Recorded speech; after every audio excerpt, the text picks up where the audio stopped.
हिंदू भूमी सुखमूर्तित्वं महामंगल्ये पुण्यभूमी तुदते पतितस्कायो नमस्ते नमस्ते प्रभु शक्तिमंत हिंदू राष्ट्रांगभूता इमे सादरंता तमामोय सेवेलागी सेवक झालो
चरित्र ते उच्चारावे तेने केले गोकुळी वारकरी संप्रदायाचा दंडक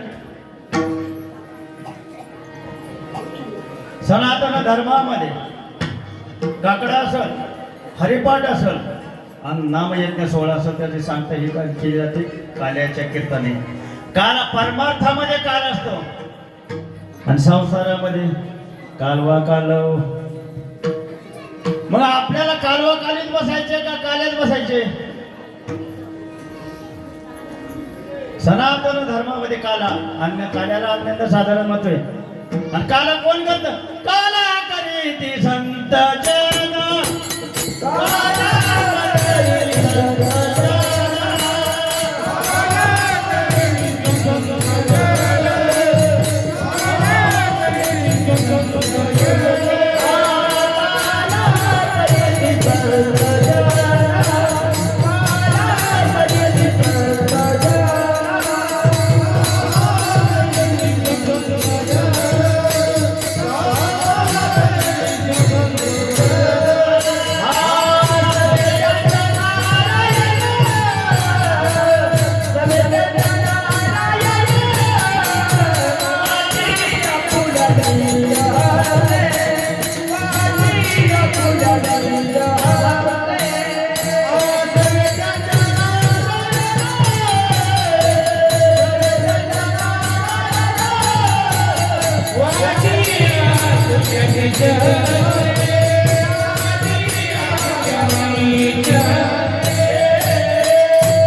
आपल्याला जन्माला यावंच लागतं का मागच्या जन्मात केलेलं कर्म त्याची फेड आपल्याला ह्या जन्मात असते संत येतात आणि देवाला आणावं लागतं मग कशासाठी आणावं लागतं ज्या ज्या वेळेस धर्मा लागला आणि येते ना त्या त्यावेळेस देवाला अवतार घ्यावा लागतो धर्म रक्षावया अवतार दे धर्म रक्षावया अवतार दे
कृष्ण कुलो श्रीपाद वलन.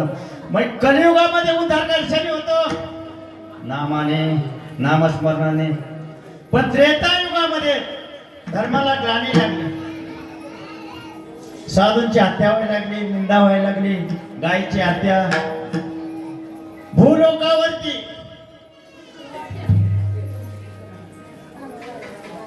कोण आधी राज्य गाजवण्याचा प्रयत्न करत होते रे? दानव.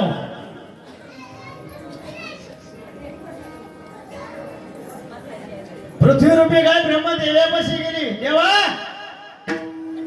पृथ्वीवरती हाहाकार माजलाय, यज्ञ बुडाले, गायीची हत्या व्हायला लागली, मंदिराच्या जागा मशिदी व्हायला लागल्या. आपल्याला सावध व्हावं लागल, नाही नुसता कपाळाला गड लावून चालणार नाही, टाळ वाजून चालणार नाही, टाळ हाणावं लागल, तेव्हा आपली मंदिर जागची जागेवर राहतील. त्या टायमाला कळतं त्रेतायुगामध्ये ब्रह्मदेवाने सांगितलं, ज्यावेळेस अवतार घ्यायचा त्यावेळेस अवतार घेईल. कुठं घ्यायचा आहे ते नंतर सांगत. पण त्याच युगामध्ये अयोध्येचा राजा दशरथ 3 बायका असताना पुत्रिक होता.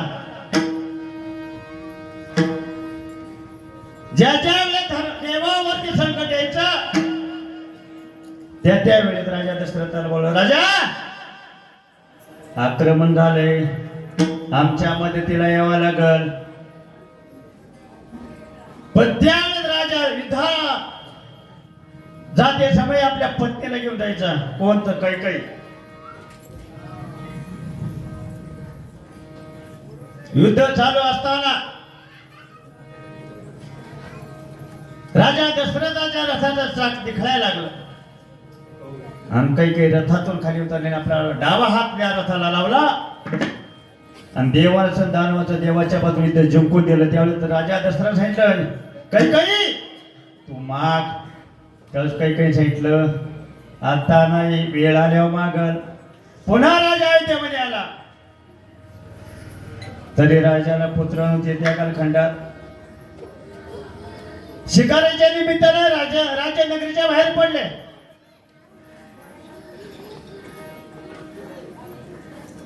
अयोध्या नगरीच्या बाहेर गेल्यानंतर एक अभयारण्य लागलं आणि त्याच रस्त्याने श्रावण बाळ आपल्या अंधाई वडिलांना घेऊन काशी तीर्थयात्रेला चालले होते. जाता जाता आई वडिलांना तहान लागली. ए श्रावणा, तहान लागली, पाणी पास. बाबा, तिथं पुढं पाणी सरोवर नाही. ज्या ठिकाणी सरोवर असेल तिथं कावड थांबवतो, तुम्हाला पाणी पाजतो. राजा नेमका शिकारीला गेलता आणि त्या दिवशी शिकारी मिळाली नाही. राजा त्या सरोवराच्या कडेला झाड होते, त्या झाडाच्या फांदीवर बसला होता. श्रावण बाळाने सरोवराच्या कडेला गेले आणि कमंडलून घेतले आणि पाण्यात बुडावलं. बोड आवाज आला. ज्या दिशेने आवाज आला त्या दिशेने बांधा मारिला. श्रावणाच्या छातीत घुसला. आई ग, मी मेलो. बाळ विठाला विठाला विठाला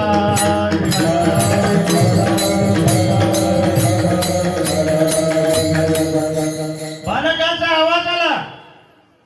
माझ्या हातून बाल हत्या झाली. ज्या दिशेने आवाज आला त्या दिशेने राजा दशरथ पळत गेला. श्रावणाला मांडे दिली. बाळा, तू कोण? मी भक्त श्रावण, आई वडील अंधत्व, काशी तीर्थयात्रेला घेऊन चाललोय. पुढे सरोवरच्या एका बाजूला आहे, त्यांना पाणी पाजा.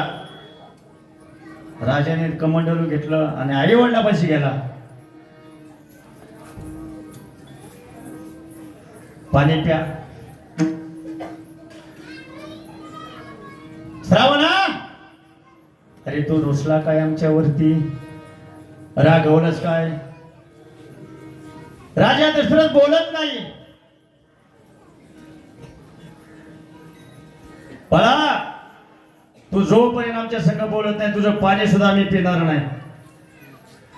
त्यावेळेस राजा दशरथ सांगितलं, मी अयोध्येचा राजा दशरथ, माझ्या हातून तुमच्या बाळाला बाण लागलाय, धस्तीवरती पडलाय आणि तो मृत पावलाय, तुम्हाला पाणी पिवावं लागतं.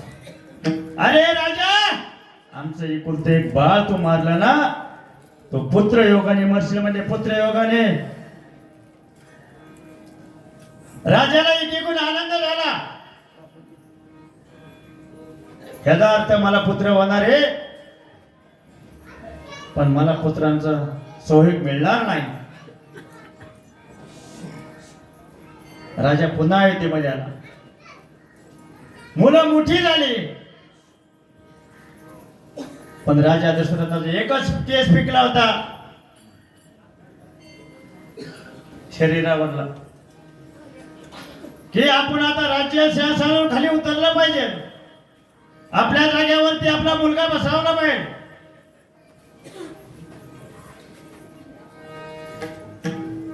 राजाने निर्णय घेतला की प्रभू रामचंद्राला सिंहासनावरती बसवायचं. एवढे शब्द कैकेयीने ऐकले. कैकेयीने राजा दशरथ सांगितलं, राजा, ज्यावेळी देवाचं दानवाचं युद्ध चालू होतं त्यावेळी तुम्ही मला वर दिलेला आहे, ते वर आज मी मागते, माझ्या भरताला गादीवरती बसवा आणि प्रभू रामचंद्राला 14 वर्ष वनस्वार पाठवा. दिवस ठरला होता राज्याभिषेकाचा. लक्ष्मणच्या बायकोने ताट केलं की आपला धीर राज्य सिंहासनावरती बसणार आहे, आपण ओवळू. अशी उर्मिला ताट हातात घेऊन बसली. राजाने फक्त एवढे शब्द ऐकलं कैकेयीचं, प्रभू रामचंद्राला वनवासाला पाठवा आणि भरताला गादीवर. राजाने आपल्या धर्मापत्नीला, सीते चल आपल्याला जायचे. प्रभू रामचंद्र आणि सीतामाया निघाल्यानंतर लक्ष्मण सुद्धा निघाला पाठीमाग. उर्मिला म्हटलंय, अहो तुम्ही कुठे चालला? तुम्ही दोघं पती पत्नी आहेत, मी भावाची सेवा करण्यासाठी चाललोय, नका जाऊ तुम्ही, एकटे काय करणार आहे? म्हणजे बंधुप्रेम. मग त्या टायमाला बंधुप्रेम, आताचं बंधुप्रेम आहे का? भाऊ भावासंग बोलत नाही आता, आणि नाव ठेवतात राम लक्ष्मण. म्हणला मी जाणार आहे. अयोध्येच्या वेळेस सगळी घालवाय निघाली, पुरुष महिला तृतीय पंथी सुद्धा. आणि अयोध्येच्या 20 पैशाला तर प्रभू रामचंद्र सांगितलं, महिला आणि पुरुष माघारी जा, फक्त तृतीय पंथ्यांना एकच आहे. काहीच बोलले नाही. प्रभू रामचंद्र निघून गेले. तो व्हापासून तृतीय पंथी नामस्मरण करतात, अजून टाळी वाजवतात का नाही? 14 वर्ष वनवासाला निघाले. फरक एवढा, एक नगरीच्या लांबला होता आणि कारागृहाच्या लांबला होता. मग दिवस कोणाचं बसून राहतात का? दुसऱ्याची तर कामाला असला, कधी कधी कंपनीचं माना पण त्याचं प्रारब्ध म्हणायचं. मग प्रभू रामचंद्र पुढं नगरीच्या लांबला आणि पुढे 14 वर्ष वनवास भोगायला लागला. पायात चप्पल नाही, कंदमुळे खाऊन दिवस काढले. आणि सर एक दिवस बसता बसता भाऊभावांचा विषय चाला, दादा अरे आपण राजाची पोरं, आपल्या पायामध्ये चप्पल नाही, पुढे तरी डोंगर दऱ्याच्या कडेला झाडाखाली विश्रांती करतोय, कंदमुळे खाऊन दिवस काढतोय, आपल्याला दिवस कधी येणार आहे? अरे लक्ष्मणा, या उतारात आपण बांधलोय म्हणले, वाल्मिकाने रामायणात लिहिले, जसं लिहिले तसंच वागावं लागणार आहे, नाहीतर त्याच्या परस्पर वागलं तर अनार्थ घडल.